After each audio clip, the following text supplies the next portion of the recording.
Welcome to another virtual Live Talks Los Angeles event. We welcome to our screen Colson Whitehead and Mary Karr. Colson Whitehead is the New York Times bestselling author of 9 books of fiction and nonfiction, including The Underground Railroad, which won the Pulitzer Prize for Fiction and the National Book Award. He was named one of the 10 best books of the year by the New York Times Book Review. He also is a recipient of the MacArthur and Guggenheim Fellowships. In 2020, he won his second Pulitzer Prize for The Nickel Boys. Colson Whitehead's reviews, essays, and fiction have appeared in a number of publications such as the New York Times, the New Yorker, New York Magazine, Harper's, among others. Mary Karr is an award-winning poet, essayist, songwriter, memoirist. She's the author of 3 best-selling memoirs, The Liars Club, Cherry, Lit. In 2015, she released her best-selling book, The Art of Memoir, in which she synthesizes her expertise as professor and therapy patient, writer and spiritual teacher, recovered alcoholic, and black belt sinner, providing a unique window into the mechanics and art of the form that is as irreverent, insightful, and entertaining as her own work in the genre. She's also a regular contributor to The New Yorker, The Atlantic, and Poetry Magazine, and is the Peck Professor of Literature at Syracuse University. They will chat about the writing life and Colson Whitehead's novel, The Nickel Boys. Welcome. Take it from here, Mary. How do you do? I'm so thrilled to be here. I cannot tell you, I cried like a little bitch over this book. Yeah, me too. I bet you did. I bet you did. Well, you did good. You did good. I mean, 2 Pulitzer Prizes. I mean, just smack everybody in the face you see. It's funny, I went back to reread sections of Underground Railroad, and I wound up reading the whole thing. Like, oh, wow. I'm so glad. So it rewards study, just so you know. How long did you know about the Dozier School for Boys down in Florida before you took this subject up? Was it something you'd known a long time, or just came to you? No, I mean, the fact that I didn't know much about it was what made it stay with me. You know, I heard about it in 2014. The school had closed in 2011, and they were going to sell the land off, and that's when they found the secret graveyard, Unmarked Graves. And so the whole, the school had been covered a lot in Florida papers, but not nationally. So this one day in August of 2014, they made a blip, like on NPR and stuff like that, and then disappeared. But what struck me was that, the background was the Ferguson Protests, a month before, and it seemed that so many examples of police brutality are being caught on camera, but how many do we not see? And if there's one place like Dozier, how many other places like it are there that we never hear about? And all the sort of victims whose voices are never told. And so the fact that this place had operated for so long and nobody knew about it, that made me want to write about it. And did you throw yourself into the story of it first, or did you do a lot of, you said you didn't do a lot of research up front? I mean, it was actually, I was about to start writing Underground Railroad. So it's like, I'm not gonna put that down to work on this. And then in 2017, I finally had, time to work again. And I had an idea for a crime novel, an idea for about Dozier School. And the Dozier story just seemed more compelling. And there are a lot of resources. I don't like to leave the house, and so a lot of it's on the web. That makes me very glad. I don't like to leave the house. Yeah, it's good when you're a writer to have that predilection. But there's a lot of journalism, so that gave me some grounding. The Unmarked Graves were excavated by a university, and there's a big sort of post-mortem on how all the kids died, and some of them died of pneumonia, of natural causes. And then some of them had gunshot pellets in their rib cages, and so we knew that some of them had been killed. There are a few memoirs, not many, and one of the biggest resources were two websites run by former survivors. They're called the White House Boys. I didn't know there were 2 websites. I just read one, the White House Boys, and it was a lot of white guys. Yeah, I mean, the people who came forward in all these journalistic accounts were white men in their 60s and 70s who'd been there in the 50s and 60s. And you know, discovered pretty early that the school is predominantly Black, African American. That's what I thought. Yeah. So what were their stories? And that was, you know, another reason I took up the novel. Just what was the Black part of campus like? And the survivor stories on the website, you know, there are 2 paragraphs or 5 paragraphs. They're very short. But, you know, kept coming up, you know, we got it bad on the white side. On the colored half, it was worse. And of course, you can imagine how bad it was. And so I want to tell the story of the Northern campus. Is there a memoir by a person of color? Yes. John Lee. Tell me what it is, because I love to read it. What is it called? I never actually read it because it came out after the week I was done writing. I'll find it, Colson. Well, no worries. You can They email Told it. Me Not to Tell by John E. Gaddy. A lot of people I knew went to juvie in East Texas and went to jail. Later went to jail. Mostly white people, since I grew up in the Jim Crow South. But then I went to an integrated school my last year of school. But yeah, I mean, the stories I heard just out of regular juvie were so horrifying. So I can't imagine. Yeah, you're only there for like a year and a half, but so much damage could be done in that time. And you know, most of the book takes place in the 60s, but also I follow Elwood later on and how he tries to make a life for himself after being derailed. And in the survivor stories, you hear about people who join the army because they like the discipline. They're used to being, you know, yelled at. Right. And the drug abuse, alcoholism, just, you know, the trauma of being there for even just a short time ripples out throughout their lives over decades and decades. And some of them find their way and some of them don't over time. I can't believe, I mean, the more and more that you know, it's a very old white lady thing to say that I can't believe it. I should believe it. I should believe it more. I mean, I've had so many friends of color, students of color, whatever, and yet having all this filmed in such detail, particularly George Floyd recently, it's just, I think it's really only the past 6 or 7 years that I've begun to understand. But well, I think when I was writing The Underground Railroad, I had this abstract idea, like, what if it was a real train? And it's not really rooted in the actual facts of slavery. And I hadn't studied slavery since college. So coming to the brute reality of how plantations worked and discipline and the complete psychological devastation meant something to me different when I was 45 than when I was, 19 and 20. I understood in a new way just a couple of years ago what it actually meant to be brutalized in that fashion. I was very taken when I reread Underground Railroad. I literally had to go and look up again, as I had done the first time. I was like, there was no railroad.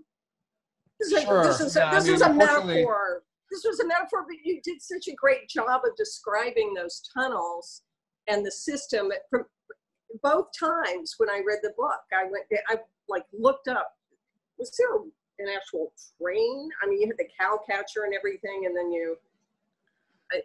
at the very beginning of that book, both times. I mean, it's a testament to your ability to imagine that. But I did a talk in Florida about now 2 years ago, and a woman had read the book, and she came up to me afterwards and said, "Have there been any studies about the cave-ins?"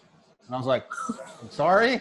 He's like, "Yeah, the tunnels were so deep underground, like, it must have been an engineering, problem. Like, have there been any studies?" I was like, "What do you like?" Well, and she'd read the whole book and was, in her 60s, and I'm in my 60s, but I was also I really felt Garcia Marquez, I mean, Toni Morrison, obviously, but also Garcia Marquez in your very strong grounding in the real in Underground Railroad, like,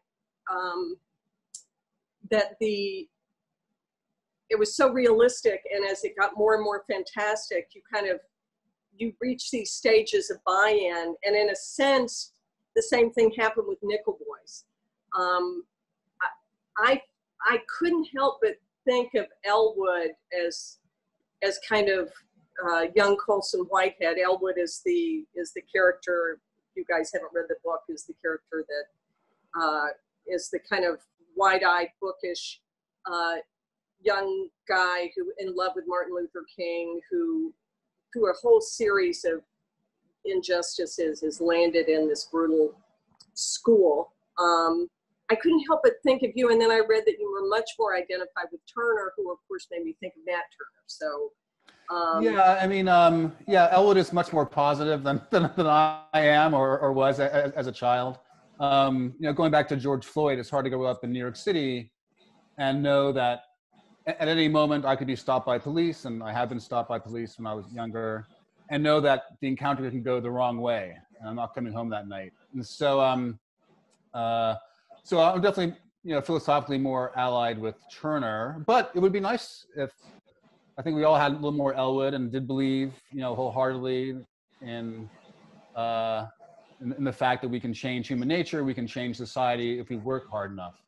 And so he's very much allied with Martin Luther King and energized by the advances he's seen in his life before '63, the results of sit-ins and boycotts, and you know, he believes. he's a true believer of the. Both books have a surprising, for my money, what was a very surprising death near the end of the book. And I don't want to have any spoilers in our combo, but you're convinced that someone's going to survive. You're just convinced, and when they don't, I've read Nickel Boys now 3 times. It's just, I mean,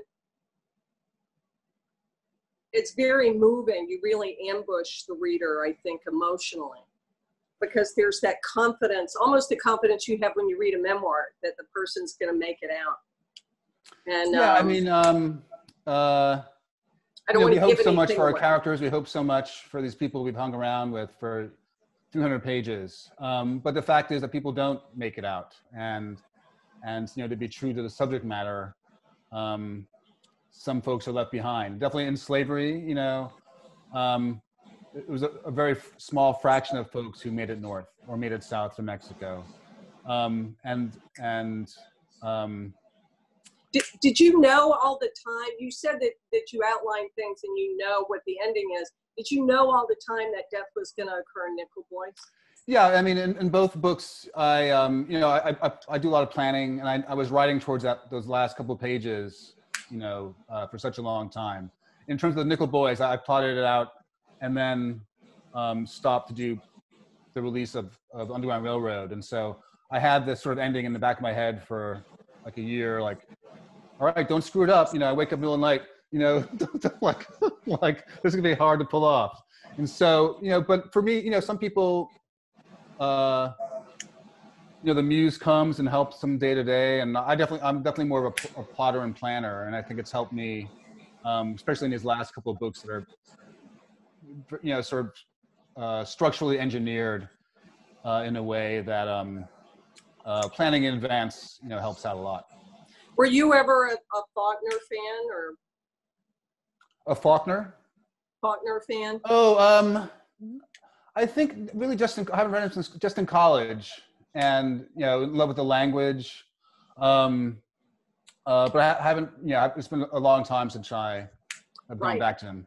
I went to Oxford, Mississippi at one point and visited, and he has As I Lay Dying, which was my favorite book, outlined on the wall, written in the wallpaper. So I wondered how big your outline was, because his outline for that book, which granted he wrote, you know, in like a month or some insane thing. I heard that your outline isn't Roman numerals, isn't like organized in that way. So when you say outline, how many, is it a piece of paper like this with just, does it have whole sentences or images or notes, or what do you have? It's, you know, a banal way to describe it, but it's really sort of bullet points. Or when I tell my students, I say, it's a list of shit that happens. And so intro, using Nickel Boys, describe the grounds. Intro superintendent. Elwood's grandmother talks about her husband, and so it's like maybe like a page of action, and definitely, you know, I know the beginning and the end, and the middle is fuzzy, and as I'm writing, the outline is changing.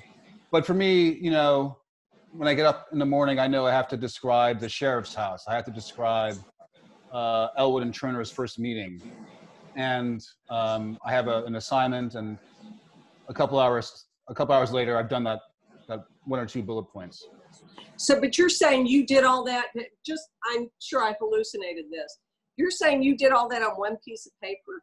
Oh no, it's like 6 pages. It's like, you know, it's a computer file that gets smaller and bigger as I see, but you're saying the outline is 6 pages, single space, double space. This is the kind of shit I care about. I mean, I want to know if I got in your desk and rifled through what it would look like. Yeah, and you know, sometimes there'll be question marks like, you know, Elwood in 1975 or 77 question mark, and then as I get closer, I'll realize that the transit strike, so the garbage strike of 75 is fruitful for that, you know, that section, or the marathon, you know, and it should be the 88 marathon or 86 marathon. And so as I get closer and I move through the outline, I'm filling in more details about these different sections. I was interested in what you said because as a white person, I think it's been true for me that we don't believe. I was thinking about your being stopped. I have a student, former student now, who's stopped all the time. He's a certain height. He's huge. He's like 6'8" maybe. And I mean, and he carries a Rubik's Cube and a journal in his knapsack so that when the police get him, they'll know he's a nerd. Yeah, exactly. Like, I'm like, oh my God. I mean, it just, I don't know.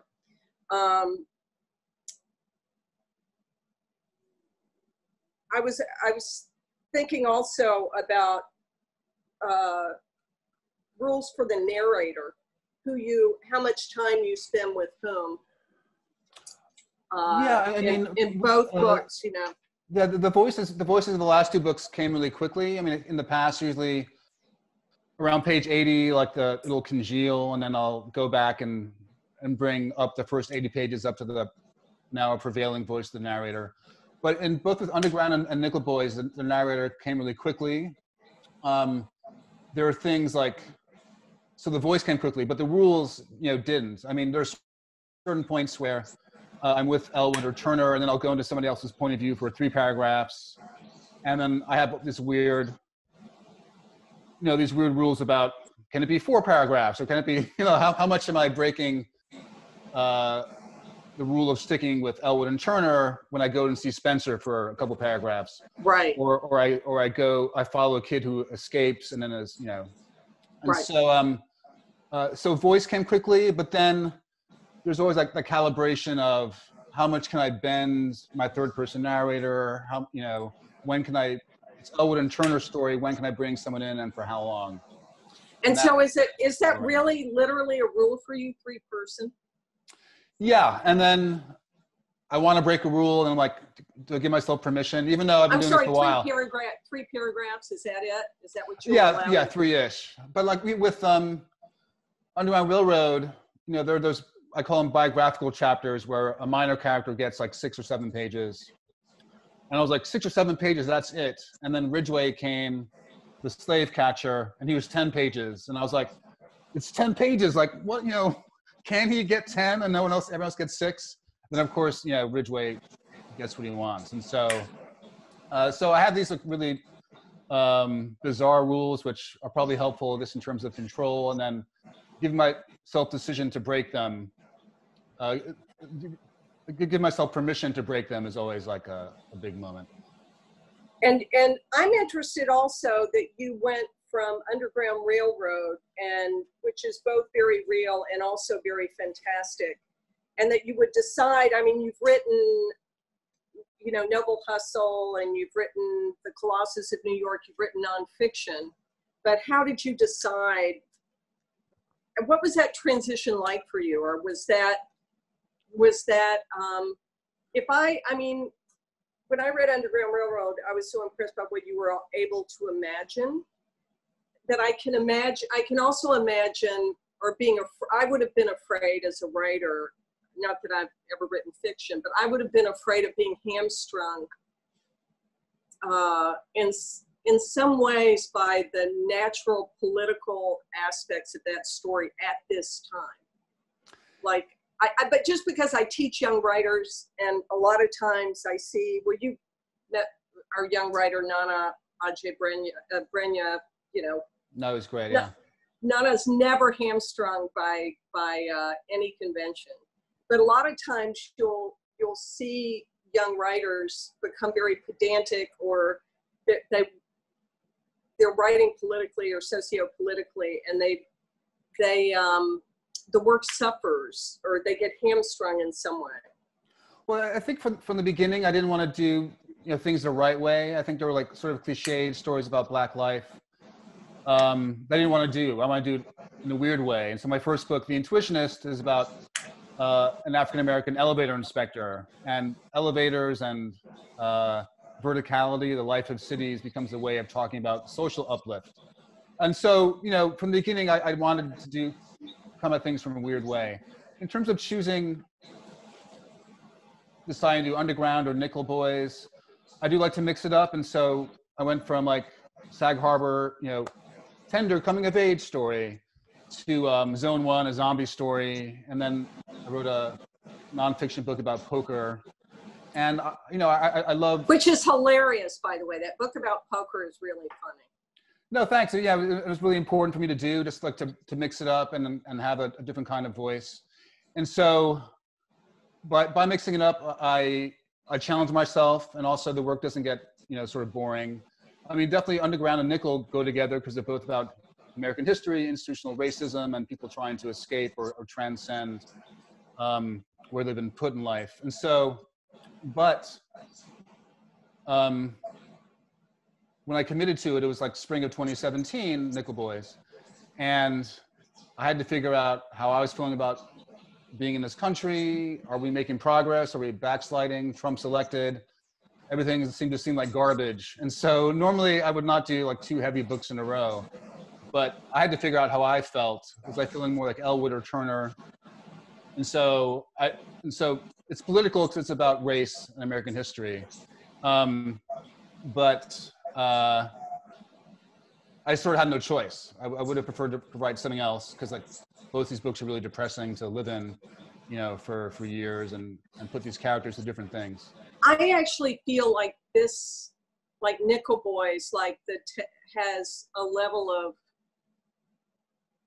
tenderness and pathos. I just felt both these books had a depth of feeling that is very magical, and very that way where you read a book. Like I said, I went back to read both books, and I just fell into them. It's like going back to people you managed to make us care about those characters so much, even though, you know, Griff is an idiot, you know, and Turner is, you know, might be Satan sometimes, you know, has a you know, hard streak. Sure. And, yeah. And Cora, you know, inadvertently might have killed a child. You know, it's none of these characters are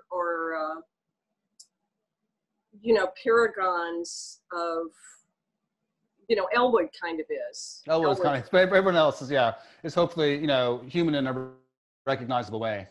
I mean, you know, I'm so glad. I think I couldn't have written Nickel Boys 20 years ago. I couldn't have written Underground Railroad 20 years ago. Because I'm interested. Why? Why couldn't you?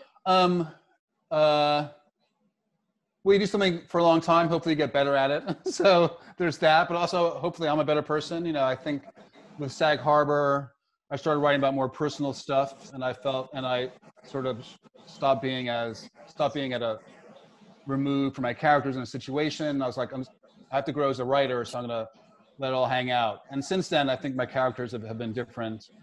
And then, you know, become a parent, And that's what I was going to ask you you're about. forced to move out of your self-centered douchebagginess and step up in a way, you know, for some people you haven't before, definitely in my case. And so, so hopefully that's in that kind of growth in terms of craft and also, you know, personally that I feel is in the books and makes them richer and more relatable.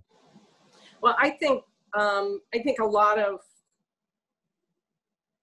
I mean, I'm always amazed somebody like DeLillo can write so well about children having not had them. But I wondered if your children, you have a daughter about 12 and a son of 5, is that? Yeah, my daughter's 15, my son is 6. Oh, there they go. If that changed you, the ways that changed you as an artist, because I always say whatever time I lost writing by having to raise a kid, it improved the work in some emotional or psychological way. Yeah, I think work and also life, like you know, yeah. I think, you know, because the protagonists of these last 2 books are children or teenagers. I know if I had thought about my kids in these situations, I don't think I could have written the books. You know, I think if I had imagined them on the plantation or them in his reform school, I'd be totally paralyzed. And so I definitely am.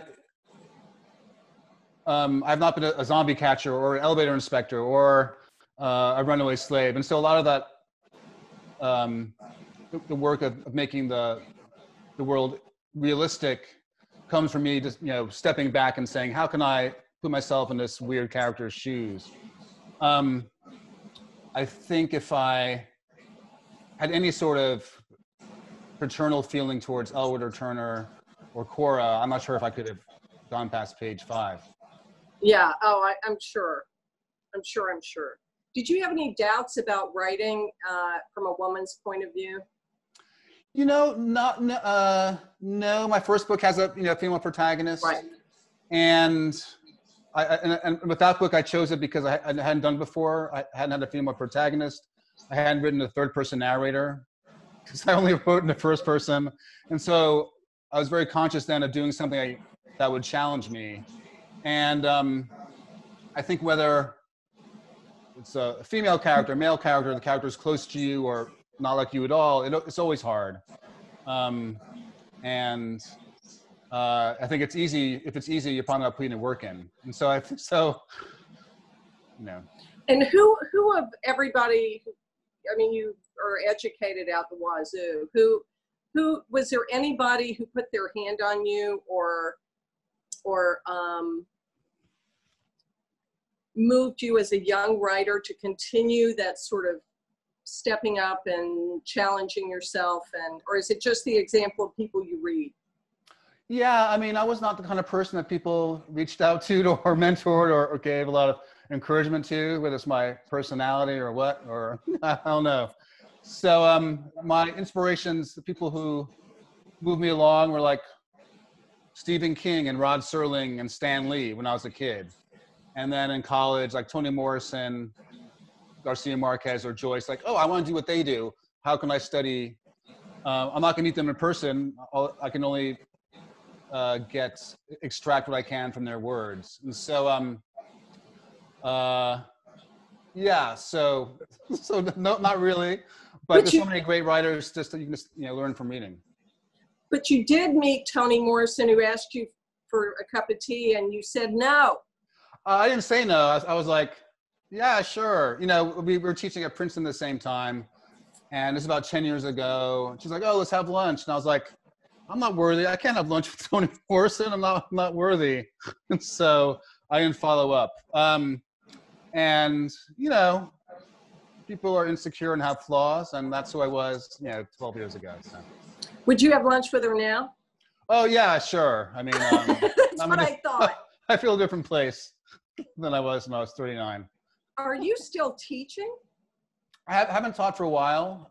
Since underground, it's given me more time to write. So, and looking back, the last time I taught was the spring of 2014, and it was like the best class I ever taught. And I was like, maybe I should, I'll probably screw it up if I do it again. And it turned out that that was the last time. Can I ask you what the class was, or was it just a workshop? It's a month-long workshop, and I'm not a natural teacher, but hopefully you keep doing it, you get better at it. And definitely that last class, I was like, yes, finally, 10 years, you finally figured out how to teach a good workshop. Where was it? It was a summer. It was a pretty nice gig. It was a summer program, month-long, in Florence, NYU. And so I was riding Underground Railroad, and I had to teach 2 days a week. And I would just be up all night, like I was smoking then, and I would just like crazily write at night. And I hadn't had that alone time, in years, just like a month away from the family to like stay up late and be crazy. And so I got so much work done, and so, yeah, it was a good time. I also wonder, did you ever have I feel like there's a lot of language. Are there any poets you read or poets you care about, or contemporary poets you favor? Or? Yeah, well, I think with like Colossus, definitely I was thinking of like Whitman, but also Ginsberg's Howl. I remember I've known Kevin Young, the poet, for many years. I know Kevin, yeah. In '93. And he had these different recordings of Ginsberg doing Howl, and we just like were going through Iowa at night playing like Ginsberg in '64, Ginsberg in '79, reading Howl, and so and then people I read now, I really like Tracy Smith.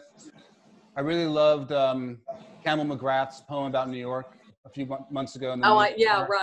Right. Just because what was happening in New York, and it is a very Whitman-esque, ecstatic appreciation of New York City, and it helped me with this book I was writing, just that kind of New York feeling. And so, I don't know. I mean, Terrence Hayes is one of my besties, and I just keep imagining a meal that I'm going to have you guys at. Sure, no, he's a cool guy. I met him once. Where I'm going to sit there with my arms folded, or just listen to what you guys. I don't know if you read his book about Trump, American Sonnets for My Past and Future Assassin. I read some of the ones that were excerpted, but it was cool because I was like traveling 2 years ago. He was at University of Pittsburgh, and he was in all these posters for like come attend University of Pittsburgh at different airports. I would have walked down and see his face. It was nice. It was nice to see him. That book, How to Be Drawn, is also amazing. I think he's got a great poem called "What It Looked Like" that begins, "Dear old dirty bastard, I too like it raw." Is one of my favorite. Is one of my sort of. It's become the end of the poem. The poem ends something like, "The king wanders around looking for a king. Nobody wants a king anyway." So are we getting better? You said you were trying to figure out if we were getting better or not. Is this I mean, it seems to me like all my friends of color are very hopeful, and all my white friends are in a state of abject horror. When Nickel Boys came out, people would ask me, now that this book is out, do you think it'll spark some changes in juvenile detention facilities? And I was like, no, nobody really pays attention to novelists, and the people who might benefit from this book, like legislators, are probably not going to read it.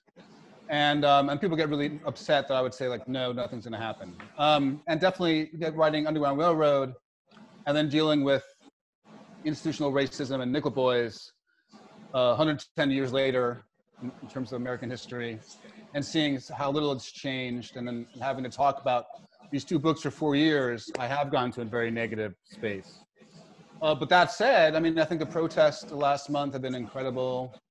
You have not gone to a negative space. Yes, no, I think. You have not gone to a negative space. These books are both, you might feel negative sitting around your house too much, but both these books are incredibly,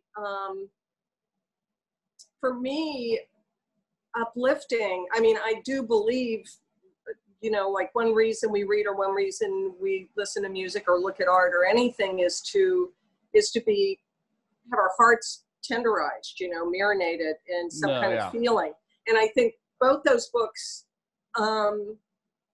it's funny, negative, you think negative, and I just think, I mean, me personally talking about them in so many different, you know, venues and like, what can we do about racism? Like, you know, the world's gonna be very incredibly racist in the lifetimes of anybody who can hear these words. Like in our lifetimes, things will change and things won't change. But I was gonna say, like the protests, just how, in terms of volume and where they are all over the country, and it's, you know, I haven't seen that in my lifetime, you know, these kind of mass protests.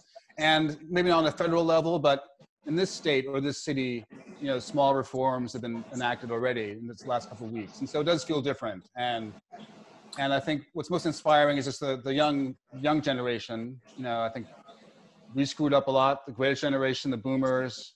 And I think these teenagers and early 20-somethings see it and they want to do something about it. And they, you know, and that's really hard. Yeah, I mean, that you can't ban chokeholds. I mean, how is this hard? I thought New York banned chokeholds, you know, years ago. I thought that was determined not to be a part of. If you don't enforce it, no one's gonna, you know.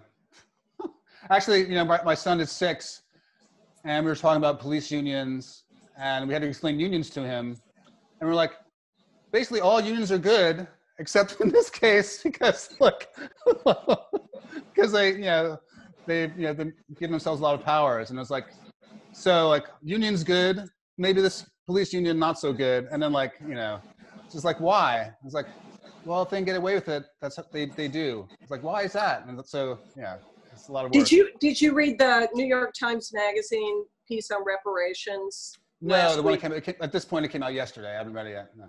Oh, I've got to say, I think it's the best case for reparations I've read, although I read something on your website, or you tweeted, I think you tweeted it, about how the UK was paying reparations to slave holders for their loss of revenue since 1830 or something like that. They've been paying reparations to, and they paid through 2015. Is that true? I knew like when the UK abolished slavery, they reimbursed slave masters. I had no idea it was going on until recently, which seems crazy. Didn't we do that? Didn't we reimburse? Did we reimburse slave masters? Was that part of the? That wasn't part of Reconstruction. I don't remember. I can't remember what the policy was. I mean, a lot of people, you know, ended up. I mean, a lot of farms went bust because now they had to pay people, and like I remember that definitely when researching the Nickel Boys. That was part of like northern Florida's late 19th century state, just like a lot of farms going under, and how does the economy change? But I can't remember what the official U.S. policy was. And you're working now on a crime novel, I understand. Yeah, I mean, I finished a rough draft, and I'm gonna give it to my editor next week, so I'm really excited. Kicking the tires and moving the commas around. Wait a minute. You just finished a whole nother novel. I've been working on this memoir now for 3 years, and I'm like, it's like, you know, I cross a T and I dot an I, and that's my day's work. You know, well, it's been almost 2 years I was working on it. So, and then when the lockdown happened, I had like 80 pages to go. But you know, it was that downward slope. All the characters were there. Everything was just sort of winding up, and so it was really sort of fast on that downward slope. And so lockdown was hard because, you know, the kids are in the house, and like just making sure the Wi-Fi doesn't go out so they can get the remote learning. And but mostly I feel like I don't want to kick the bucket with an unfinished book. Like you never like you hit by a bus or like COVID. I just don't want to have a. Colson, you're a lot younger than I am. If you're gonna die, I'm toast. I mean, I don't want to hear about it. Is this a real crime or an imagined crime? Imagined crime. It takes place in early '60s Harlem, and you know, it's different in tone. There's more jokes. You know, I haven't been able to tell. I've not been able to tell jokes in a while with Underground and Nickel Boys, and so I don't know. I thought there were a lot of jokes. not as many as my usual. As I prefer. No, it's true. It's true. It's true. But just the names of people, I think, that you come up with, and the you know, the kid in Underground, Homer, was that his name? Homer, yeah. Homer with the stovepipe hat, when he shows up again in such a shocking place. Well, I never saw him coming. The last thing I did before the lockdown was go to the set where they're filming the TV show of Underground Railroad. And so I met the Homer, and he really was Homer. It was really creepy. He was like really charismatic, and like he's like a real showbiz kid. And he's sort of exactly how I pictured him, and the costume department had really sort of decked him out in this way. It was really cool. Where were they filming? Outside Atlanta. And there's a lot of like tax credits there and sound stages. Oh, that's right. And are you involved? Did you write the script? No, I mean, I sort of handed it over to Barry Jenkins, and great guy. What the sweetest guy. He's really sweet and really smart. Isn't he the sweetest? Super smart, but you don't, I mean, I guess you knew that was such a sweet movie. You knew he'd be sweet, but I mean, he's still shockingly sweet guy. Yeah, and as a director, you know, he's like 100 people on set, and he's just sort of like, everyone gets their moment with him, and he's like, you know, it's really, you could see it'd be great to work with him in that way. But for me, you know, I wrote it once, didn't want to write it again, and also, I would not have written the Nickel Boys. I would have been, you know, doing this TV show. So you never got snagged and enslaved by Hollywood? A few times. I have some weird encounters, but they're all so terrible that not.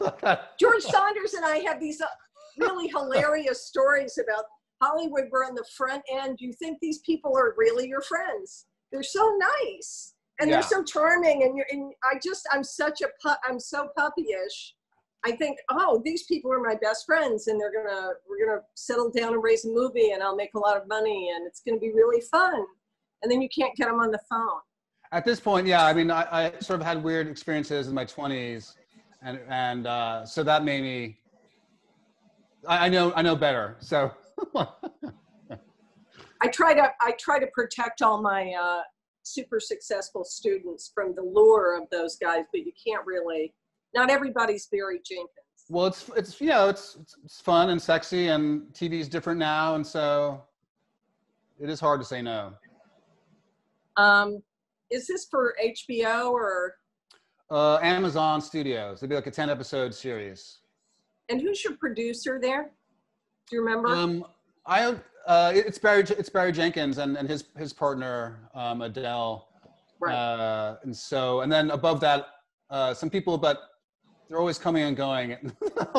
They get fired a lot, don't they? Yeah. So the option did 4 years ago, and like people have come and gone. So I'm not sure who's in charge of it now. Yeah, everybody at Amazon, there was a big the big flamethrower flew through there, and some people were incinerated. Yeah, it's like 2 years ago or something. Yeah, I think I met them like a month before that. That's right. Yeah, I remember going in there, and there was some guy who was extremely well muscled, and I finally said, "You got some big guns on you there, big guy." And he said, "Are you flirting with me?" And I was like, "You wish I was flirting with you." Oh, the other thing I wanted to ask, I felt that after Underground Railroad, all the violence to Black bodies, I felt in Nickel Boys. Am I wrong? Was that a conscious decision to, it's not that there isn't lots of violence in it, but I felt like it was not as profligate in that way as Underground Railroad. Yeah, I mean, it's you know, it's so much a part of slavery that you can't, you know, defines every single encounter, power and lack of power, and not so much in Nickel Boys, because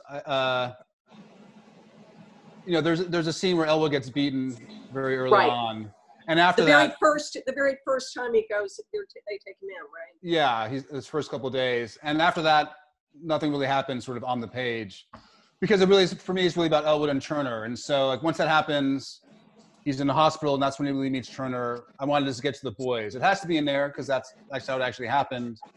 But the violence is treated differently than it is in Underground, which is different than it was treated in Zone 1. And so, the subject matter determines how you're going to speak about these things. Well, Zone 1, I didn't read it, but I did sort of go through it. It looks like it's very comic booky. It's very extravagant violence. Very graphic. I grew up watching George Romero and horror movies and stuff like that, and it is a zombie book with zombies and bodies blown up, and that kind of over the top violence isn't appropriate for Underground, and the tone's not appropriate for Nickel Boys. But that was a conscious decision? I mean, if I rewrote anything about sexual assault now, I'm not sure I would render it as graphically as I did in Liars Club. Do you know what I mean? Yeah, I'm not sure that I wouldn't draw a curtain on that more than I did. I think with Underground, it's like, this is reality.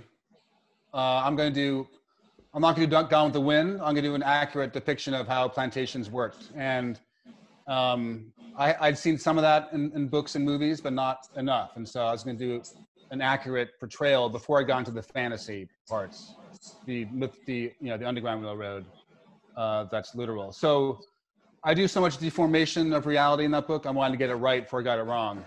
And then with Zone 1, really, it's just me wanting to salute the people who made me want to write. And that's like horror directors and science fiction guys.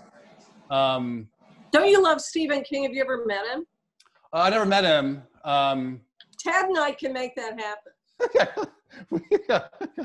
No, yeah, I think he tweeted something nice, and I was like, oh my God, I was like, but we always had a lot of books in the house, and my mom would buy the new Stephen King the day it came out. Then my sisters would read it, and it would come to me, my brother's room. And so that great run from like mid 75 to mid 85, just like, I want to write horror novels like Stephen King.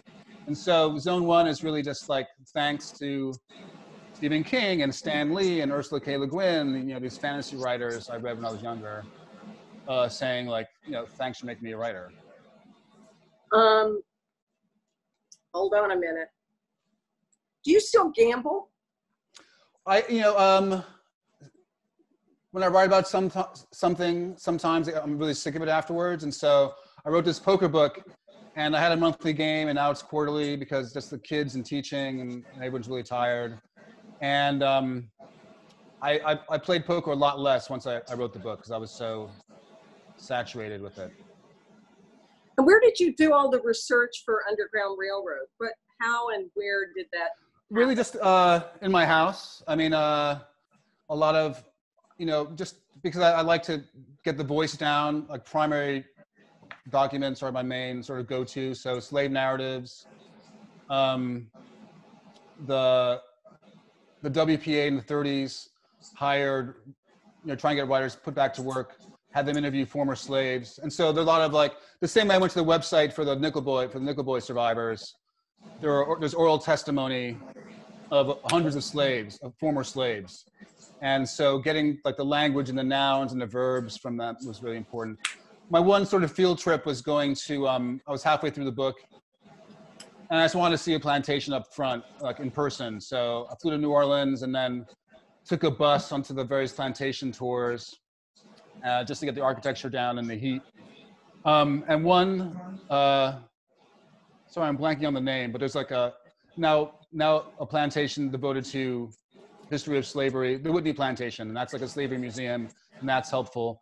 And then there's a plantation where you can get married underground and like go into antebellum, like uniforms, costumes. And their website says like, are you sick of hotel chains? Like, have your honeymoon in our plantation, authentic.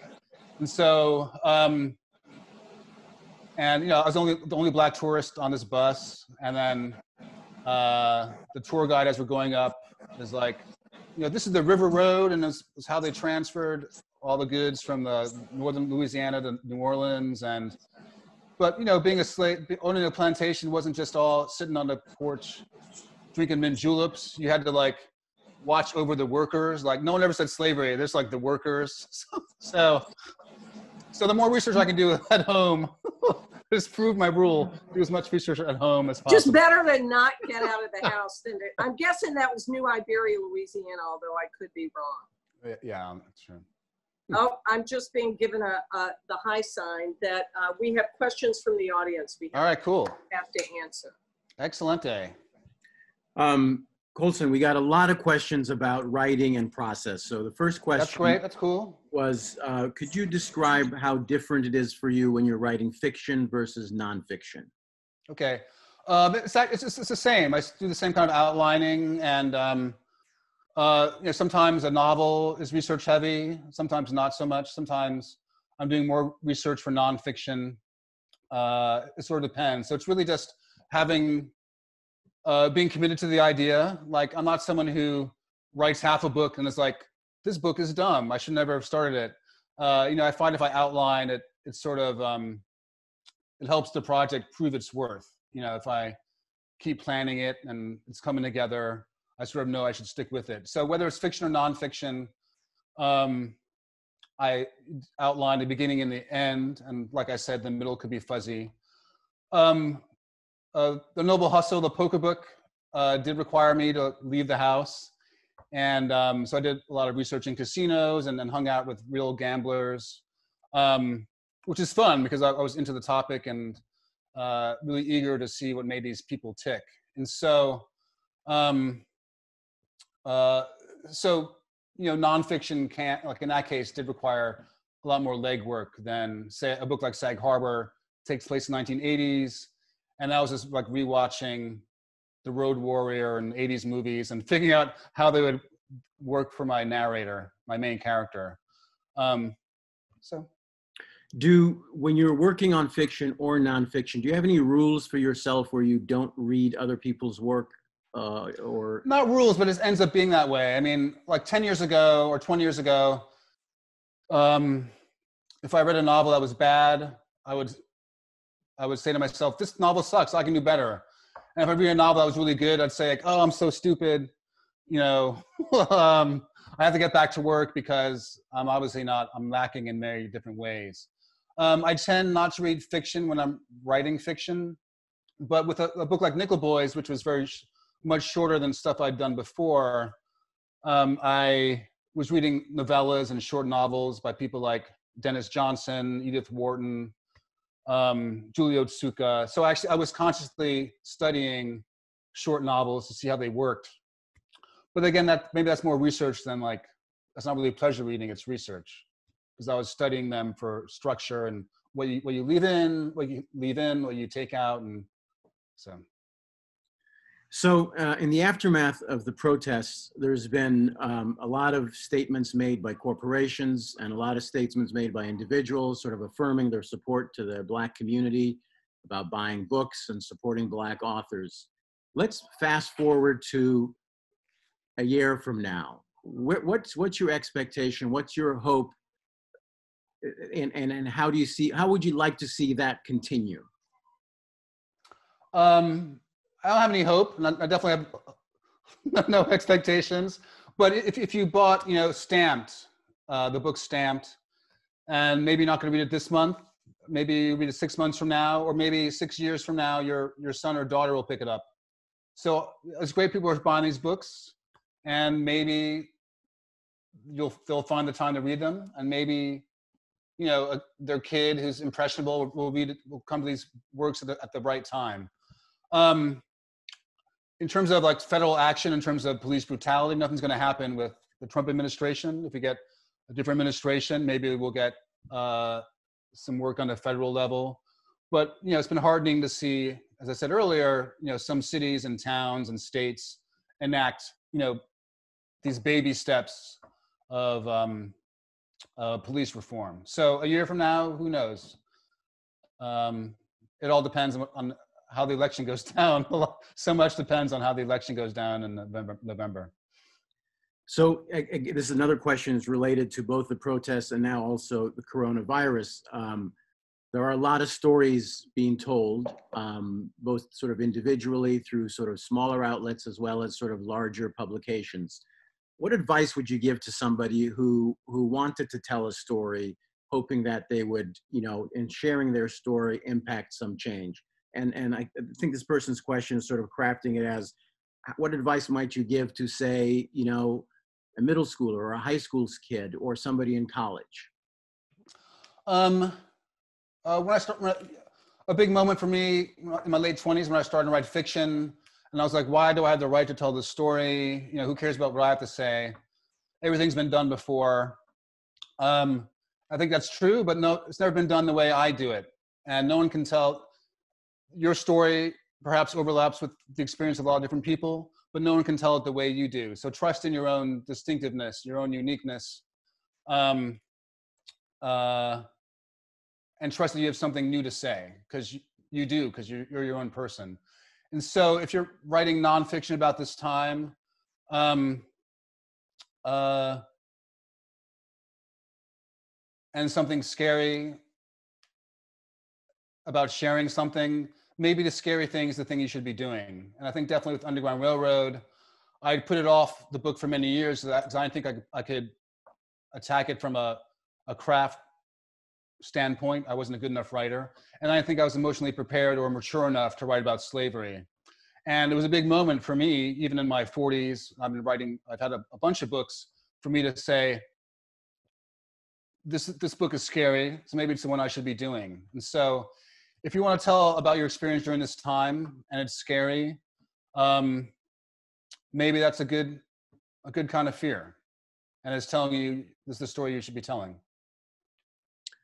Another question is, if you were to recommend one or two books to a young Black man, and similarly, if you were to recommend a couple of books to a young white boy of roughly the same age that you think might bring them closer together to understanding each other better, what might those two be? I have no idea. I have no idea. Everyone's different, and I wouldn't have advice for a Black kid versus a white kid or whatever.